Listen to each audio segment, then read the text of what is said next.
മലയാള സിനിമയിൽ ഒരു നായകൻ കാണിച്ചതിനേക്കാൾ വലിയ മാസമാണല്ലോ ലാലേട്ടൻ ഈ 2025 നമ്മുടെ പ്രേക്ഷകർക്ക് മുന്നിൽ ഇപ്പോഴത്തെ കാണിച്ചുകൊണ്ടിരിക്കുന്നത്. വെറും 74 ദിവസങ്ങൾക്കിടയിൽ തിയേറ്ററുകളിലേക്ക് എത്തിയ ലാലേട്ടൻ്റെ 3 സിനിമകളിലൂടെ 500 കോടി കളക്ഷനാണ് നമ്മുടെ മലയാള സിനിമ ഗ്ലോബൽ ബോക്സ് ഓഫീസിൽ കണ്ടിരിക്കുന്നത്. കഴിഞ്ഞ ദിവസം തിയേറ്ററുകളിലേക്ക് എത്തിയ ഛോട്ടാ മുംബൈയുടെ തിയേറ്റർ റിലീസിന് മുന്നേ വരെ 500 കോടിയോളം കളക്ഷനാണ് ലാലേട്ടൻ 2 സിനിമകളിലൂടെ നേടിയെടുത്തത് എന്നാണ് നമുക്ക് പറയാനായിട്ട് സാധിക്കുക.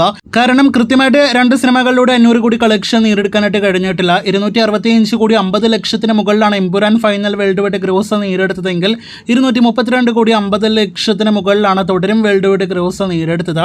അങ്ങനെ 2 സിനിമകളിലൂടെ ലാലേട്ടൻ വളരെ കുറച്ച് മാസത്തിനിടയിൽ തന്നെ 498 കോടി വേൾഡ് വൈഡ് ഗ്രോസ് ആണ് മലയാള സിനിമയ്ക്ക് കാണിച്ചു വന്നത്. 2 കോടിയുടെ വ്യത്യാസത്തിൽ ഈ വർഷത്തിന്റെ ആദ്യ പകുതിയിൽ തന്നെ 500 കോടി ലാലേട്ടന് നഷ്ടമായല്ലോ എന്ന് കരുതിയിരിക്കുമ്പോഴാണ് ഛോട്ടാ മുംബൈയുടെ റീ റിലീസ്. ഇന്നത്തെ കളക്ഷനോടെ Chotta Mumbai worldwide box ഓഫീസിൽ 2 കോടി കളക്ഷൻ നേടിയെടുക്കാനായിട്ട് ഒരുങ്ങുകയാണ്.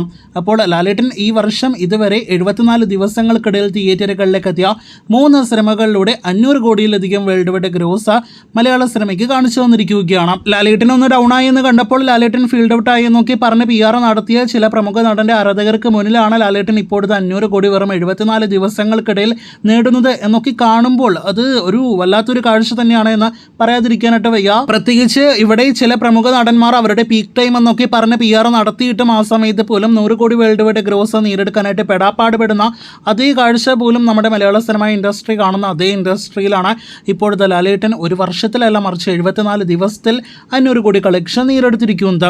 ഇത് ഇവിടെ കൊണ്ടൊന്നും തന്നെ തീരുന്നില്ല എന്നാണ് നാം മനസ്സിലാക്കുന്നത്. ഇനി ഈ വർഷം ലാലേട്ടൻ നായകനെ എത്തുന്ന സിനിമകളായിട്ട് ഋഷഭ ഒപ്പം തന്നെ ഹൃദയപൂർവ്വം എന്നീ സിനിമകൾ എത്തുന്നുണ്ട്. 2 പോസിറ്റീവ് നേടിയെടുത്താൽ കോടികൾ വരുമെന്ന കാര്യത്തിൽ സംശയം വേണ്ട. ഇതൊന്നും കൂടാതെ ബബബ എന്ന സിനിമയിലെ കാമിയോ വേഷം നല്ലതായാൽ സിനിമയും മികച്ചതായാൽ ഇപ്പോൾ തന്നെ 100 കോടി മിനിമം ഗ്യാരണ്ടീഡ് ആണ് എന്ന് പ്രത്യേകം പറയേണ്ടതില്ലല്ലോ. അപ്പോൾ ലാലേട്ടൻ വേട്ട ഈ വർഷം ഇനിയും തുടർന്നുകൊണ്ടേയിരിക്കും. കാത്തിരിക്കും കൂടുതൽ കോടിക്കണക്കുകൾ കേൾക്കുവാനായിട്ട്.